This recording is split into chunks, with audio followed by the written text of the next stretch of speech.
Degrees of exile, Naso. What makes loneliness and anguish is not that I have no one to share my burden, but this: I have only my own burden to bear. Dag Hammarskjold.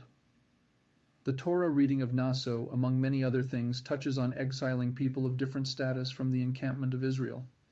The verse states, "Instruct the Israelites to remove from camp anyone with Tzaraat or a discharge, a zav, and anyone defiled by a corpse.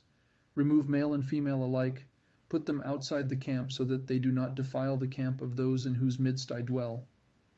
The Bat Ayin analyses the various types of statuses and notices that each has a different level of exile in relation to the different levels of the Israelite encampment in the desert. The innermost camp is the Machane Shechina, the camp where God's presence is most concentrated, namely the tabernacle that was in the center of the camp. The second level is the Machane Leviya, the Levite camp, which immediately surrounded the tabernacle. The third level is the Machane Yisrael, the Israelite camp, which is the remainder of the tribes of Israel, who were camped outside the perimeter of the Levite camp.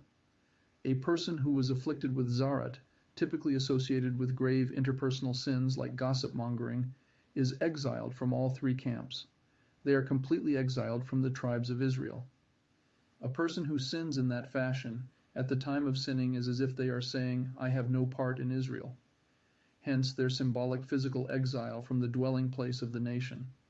That is until they repudiate their sin, repent, and return to the camp of Israel. A person who has an impure discharge, a zav, is exiled, or more practically not allowed in the Levite camp. The Bat Ayin explains the comparison to a person who isn't necessarily actively sinning, but is not engaged with either Torah or good deeds. They are still part of Israel, but don't merit entering the more exalted Levite camp.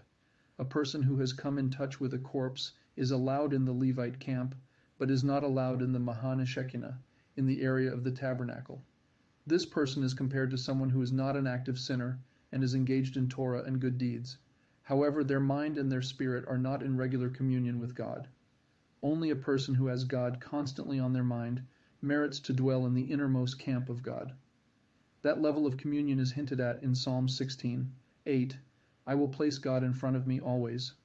It is achieved by understanding the facade of our physical reality and realizing that God is ultimately behind everything. It is achieved by having faith in God and comprehending what our true responsibilities are.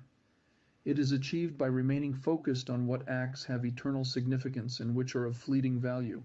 May we strive to get as close to the inner camp as possible.